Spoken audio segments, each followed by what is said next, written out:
Pada 1 Januari 1863, Presiden Amerika Serikat Abraham Lincoln menandatangani proklamasi emansipasi, di mana ia menyatakan bahwa para budak di negara bagian harus dibebaskan.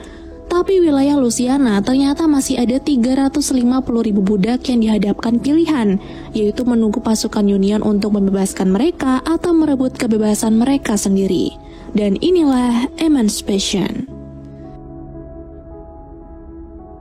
Kisah ini berawal di Louisiana, di mana kita bisa melihat banyak budak negro yang dipaksa untuk bekerja di perkebunan kapas.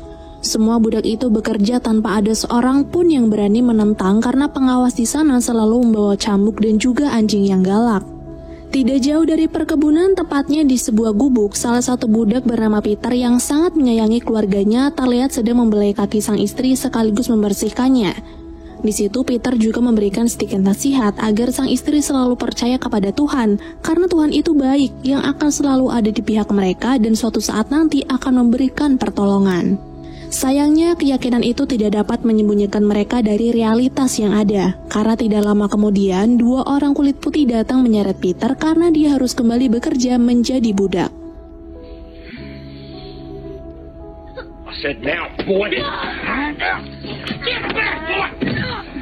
Tapi hari itu dia bukan dipaksa untuk bekerja di perkebunan melainkan di tempat lain, karena John, si pemilik perkebunan, telah menjual Peter kepada tentara konfederasi untuk dipaksa bekerja membangun rel kereta api.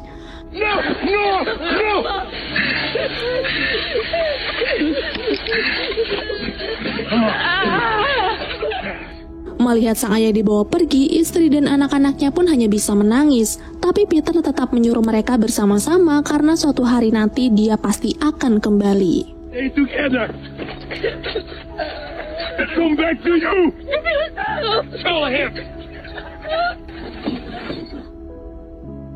Singkatnya, mendekati lokasi proyek, Peter melihat begitu banyak kepala budak yang ditancapkan pada tombak. Mereka dihukum untuk memberikan peringatan kepada yang lain agar mereka tidak memiliki niatan untuk kabur lagi.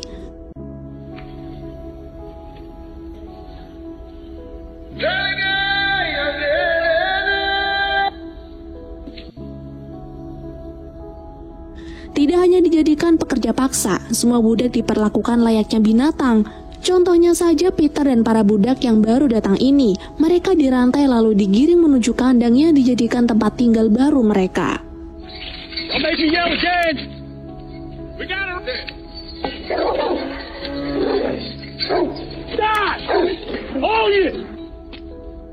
Di sana para budak benar-benar disiksa agar mau mengerjakan proyek besar itu.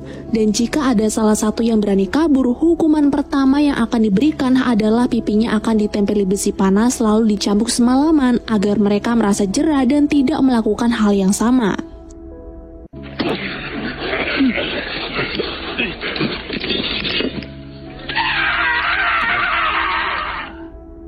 Melihat budak bernama Anselino itu meringis kesakitan dan terlihat sudah tidak berdaya lagi, membuat Thomas semakin ketakutan dan rasanya ingin pulang ke rumah bertemu keluarga.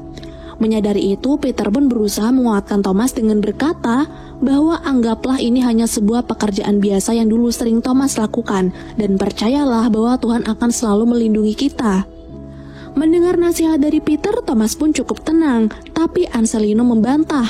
Menurutnya, jika Tuhan itu ada dan selalu bersama mereka, kenapa Tuhan tega membiarkan mereka seperti ini dan tidak memberikan pertolongan sama sekali? God shows himself to some people.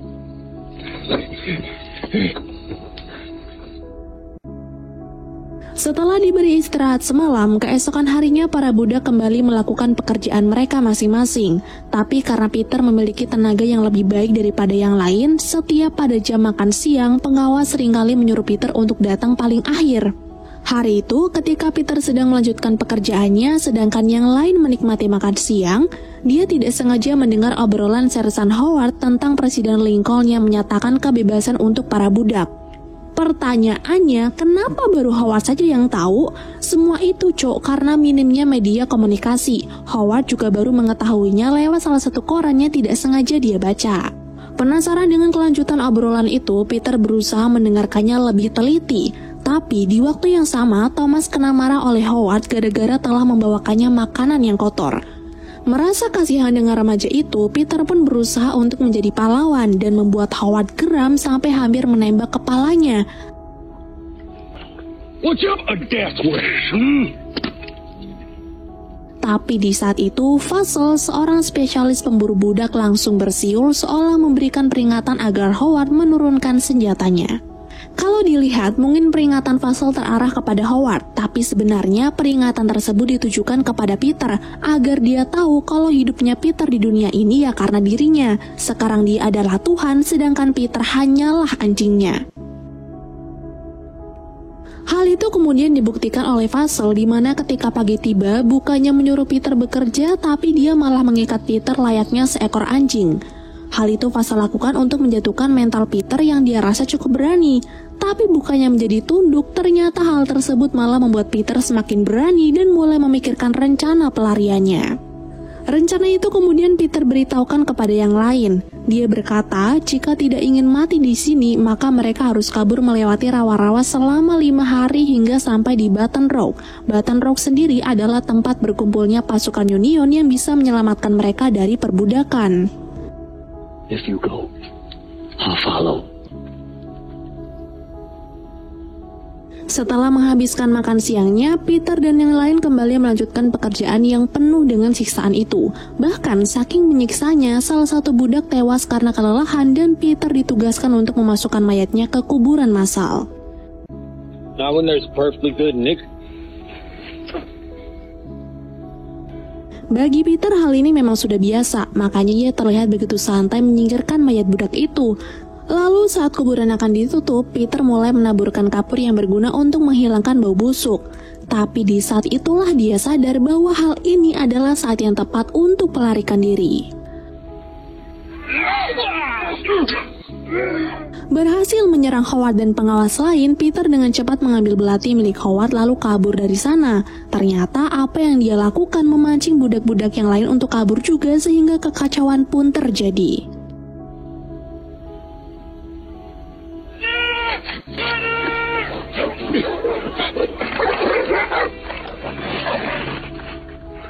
Berhasil kabur bersama 3 budak yang lain, Peter berusaha mencari rawa yang bisa membawa mereka ke Button Rock.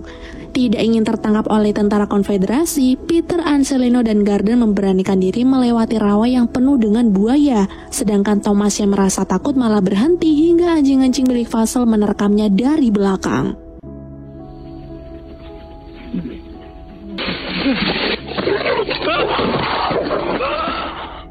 Setelah dikeroyok habis-habisan, Fuzzle datang bersama yang lain lalu menyuruh anjing-anjingnya untuk berhenti. Di sini Fuzzle mencoba memberikan kesempatan hidup kepada Thomas, tapi Thomas harus memberitahu kemana Peter dan yang lain kabur. Awalnya Thomas ragu, tapi karena Fuzzle berjanji akan membebaskan dirinya, Thomas pun terpaksa memberitahu semua rencana Peter. Nah, setelah mengetahui itu, Fuzzle pun mempersilahkan Thomas untuk pergi, tapi bukan pergi untuk menyelamatkan diri, melainkan pergi dari dunia ini. Merasa kalau Fuzzle sudah tahu kemana mereka akan pergi, di tengah jalan Peter pun menyuruh yang lain untuk berpencar agar keberadaan mereka tidak mudah untuk dilacak. Seperti yang lain, Peter sendiri berusaha terus berlari mencari rawa yang menuju ke Button Rock walaupun kakinya terluka. Dia menyusuri hutan dengan penuh hati-hati sampai kemudian menemukan sebuah rumah warga.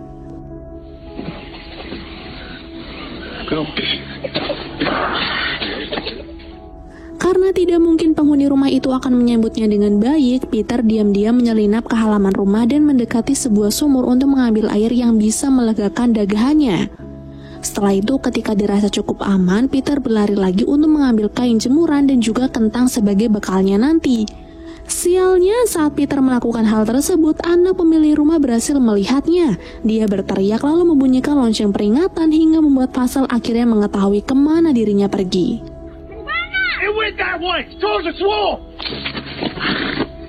Tidak memiliki waktu untuk kabur, apalagi kakinya kini sedang terluka. Peter membalut kakinya menggunakan kain yang ia curi lalu melepasnya lagi karena akan digunakan untuk mengelabui penciuman anjingnya Fuzzle.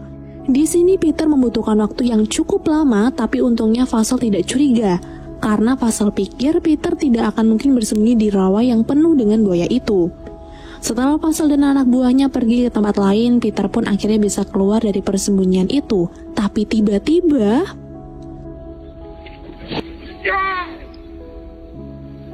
hasil dari pertarungan tersebut, Peter mendapatkan banyak luka yang cukup parah di tubuhnya. Tapi dengan segera dia mencoba mengobati lukanya itu di atas pohon sambil berharap dirinya masih diberi kesempatan untuk bertahan hidup.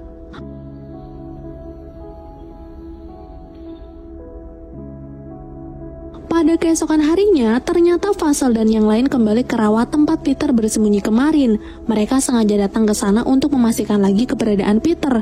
Tapi setibanya di tempat itu, mereka hanya menemukan bangkai buaya yang saat dibelah perutnya tidak ada apapun, padahal mereka berharap ada tubuh Peter di sana. Gagal mendapatkan Peter, Faisal menjadikan buaya itu santapan makan malam. Sambil menikmati daging reptil itu dan beristirahat, Faisal bercerita kalau dulu waktu dirinya kecil dia dirawat oleh gadis negro gara-gara orang tuanya sibuk bekerja. Faisal mengaku bahwa dia dan si gadis berteman baik, makanya pada suatu malam dia meminta izin kepada sang ayah untuk mengajak si gadis makan malam di rumah. Tapi ternyata ayahnya itu menolak dengan alasan kurang masuk akal. Ayah berkata gadis itu pertama-tama memang memakan makanan mereka, tapi selanjutnya orang negro itu akan mengambil pekerjaan dan mencuri tanah mereka. Masih belum paham dengan perkataan ayahnya, Faisal nekat menyelundupkan makanan untuk si gadis. Tapi sialnya sang ayah mengetahui itu. Dia kemudian mengajak si gadis makan bersama, tapi setelah itu ayah menusuknya lalu meninggalkan tubuh si gadis membusuk di kebun hingga tewas. Walaupun kini Faisal bekerja untuk memperbudak orang negro, tapi menurut dirinya orang negro yang dianggap oleh mereka adalah orang-orang yang bodoh nyatanya adalah tidak. Dan mungkin suatu hari nanti mereka akan mampu balas dendam kepada orang-orang kulit putih yang sudah melakukan penindasan. Di hari ketiga pelarian, Peter melumuri tubuhnya menggunakan lumpur untuk menghindari gigitan serangga. Dia juga menggunakan tongkat kayu untuk membantunya berjalan. Karena gara-gara luka dan kelaparan, Peter mulai kesulitan untuk melangkahkan kakinya.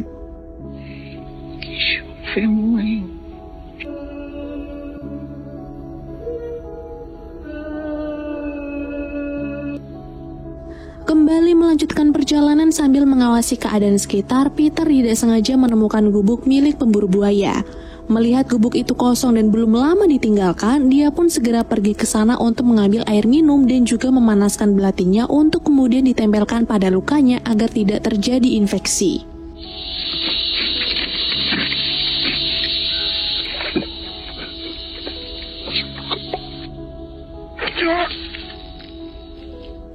Dan secara kebetulan pula, Peter juga melihat sarang laba di atas pohon. Merasa perutnya perlu diisi dengan makanan, Peter pun berusaha mengambil madu itu. Dia membawa asap dari batu bara untuk mengusir para lebah lalu mengambil sedikit madunya.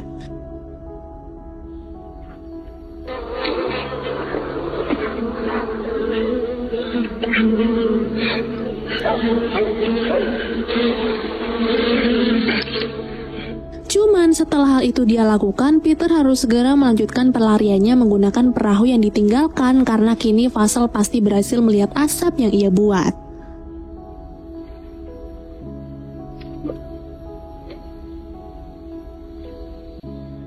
Di saat Peter masih berusaha mencari jalan untuk pulang, di perkebunan kapas, sang istri yang bernama Dodien diberitahu oleh Kapten Hurley kalau dalam waktu dekat dirinya akan dibawa oleh Tuan Fabian, alias Dodien sudah dijual untuk menjadi budak di tempat yang lain.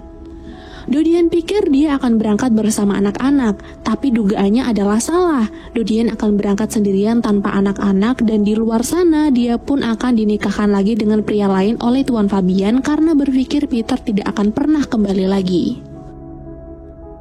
Mengetahui kalau sang ibu akan dijual, Betsy pun langsung menangis dan mengajak sang ibu untuk kabur saja. Tapi Dodien menolak karena tahu akibatnya kalau mereka kabur nanti. Namun bukan berarti Dodien diam saja. Tidak ingin dipisahkan dengan anak-anak, Dodien menyuruh Betsy untuk bertemu lagi di ruang penggilingan. Untuk apa? Untuk membantu Dodien melukai tangannya sendiri karena hanya inilah satu-satunya cara agar dia tidak jadi dijual.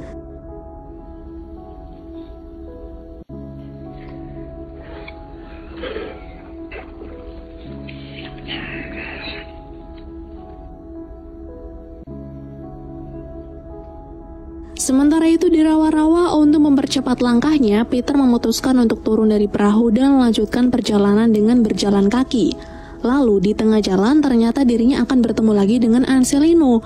Karena tadi dia juga menemukan 2 bawang bombay, Peter pun menyuruh Angelino untuk melumuri tubuh dengan bawang tersebut agar penciuman anjing terganggu. Tapi Angelino yang menganggap hal ini adalah sia-sia pun malah memilih untuk kabur lalu bersembunyi di atas pohon, sedangkan Peter bersembunyi di balik akar pohon.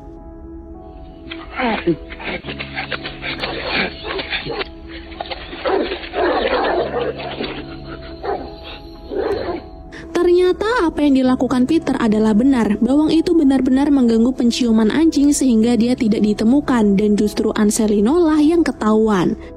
I'm not a slave. The goddamn gun on me. Get your ass down here.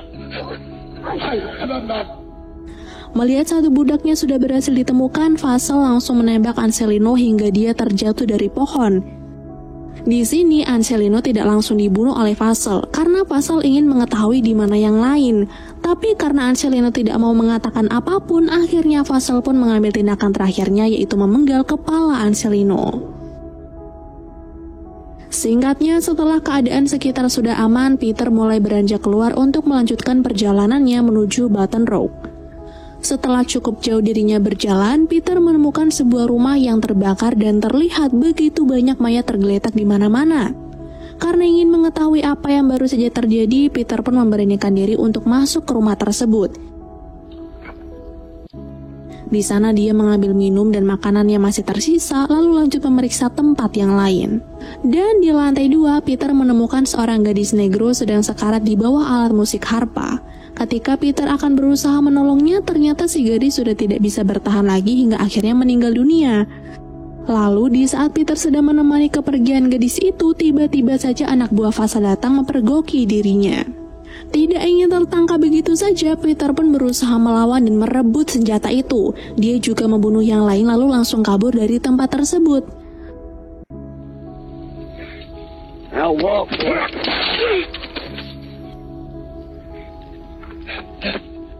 Tidak lama kemudian, Vassal juga tiba di tempat itu. Karena tahu Peter belum jauh dari sana, dia pun langsung menyuruh sang anjing untuk kembali melacak. Tapi ternyata Peter berhasil membunuh anjingnya itu sehingga membuat Vassal semakin kesulitan.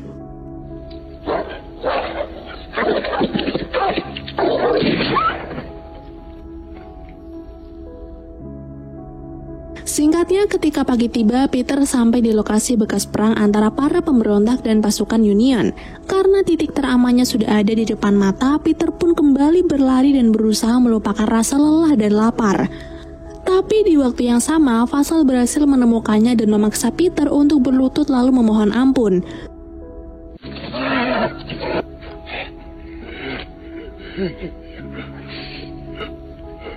Cuman karena di sini Peter tidak mau menurut, Vassal semakin marah dan berniat menembak kepala Peter. Sampai tiba-tiba... Big.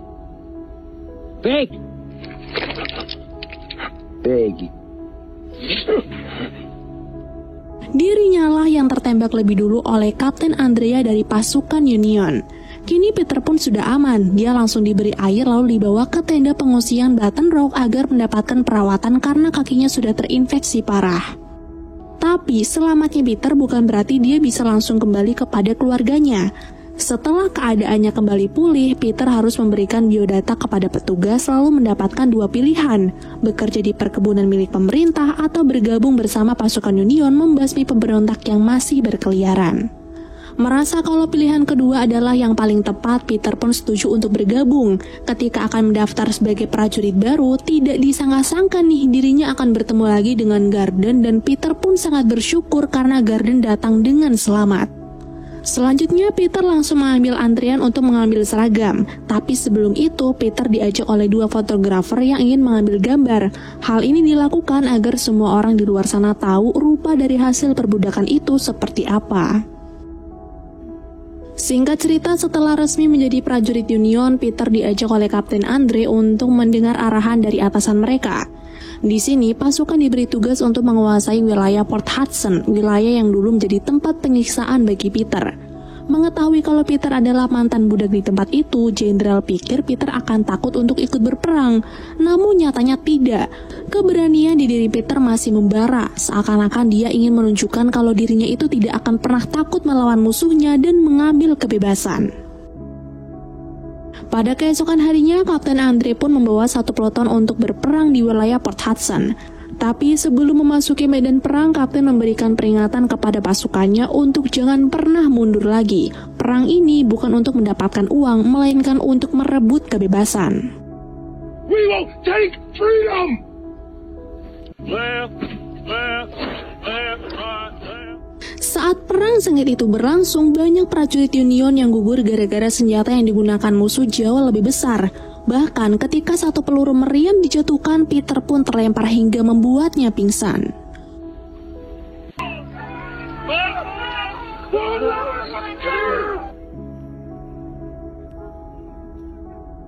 Untungnya Peter masih baik-baik saja. Dia kemudian segera bangkit dan kembali berperang. Sialnya, di saat Peter sudah bergabung, Kapten Andre yang berhasil membawa pasukannya masuk ke parit sehingga pertempuran jarak dekat bisa dilakukan, gugur terkena tembakan dari musuh.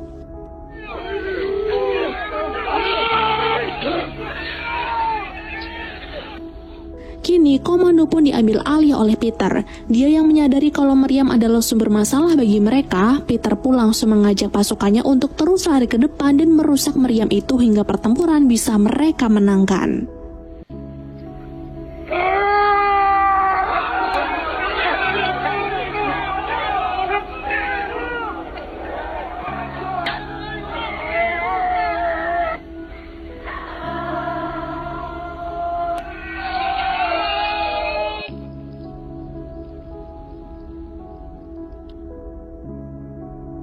Setelah kemenangan Union atas perang itu, pasukan melanjutkan misi untuk membebaskan perbudakan di perkebunan kapas. Sampai di sana, para prajurit langsung melakukan penggeledahan dan juga mengeksekusi John sebagai pemilik perkebunan.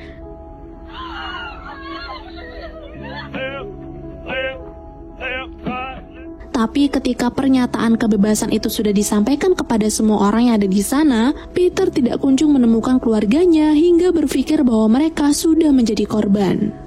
Di tengah kebahagiaan orang-orang, Peter pun hanya bisa pasrah dan merasa sangat putus asa.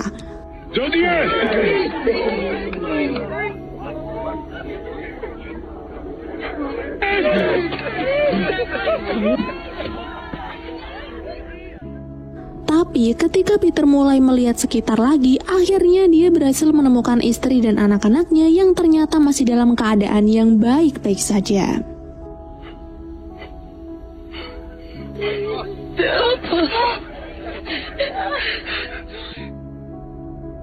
Foto asli dari Peter menyebar ke seluruh dunia dan menyatukan semua orang untuk menentang perbudakan. Lalu hasil dari proklamasi emansipasi pada 1 Januari 1863, lebih dari 400.000 orang kulit hitam lari menuju kebebasan. Dan pada 19 Juni 1865, hampir 4 juta orang yang diperbudak diakui telah bebas. Dan film pun selesai.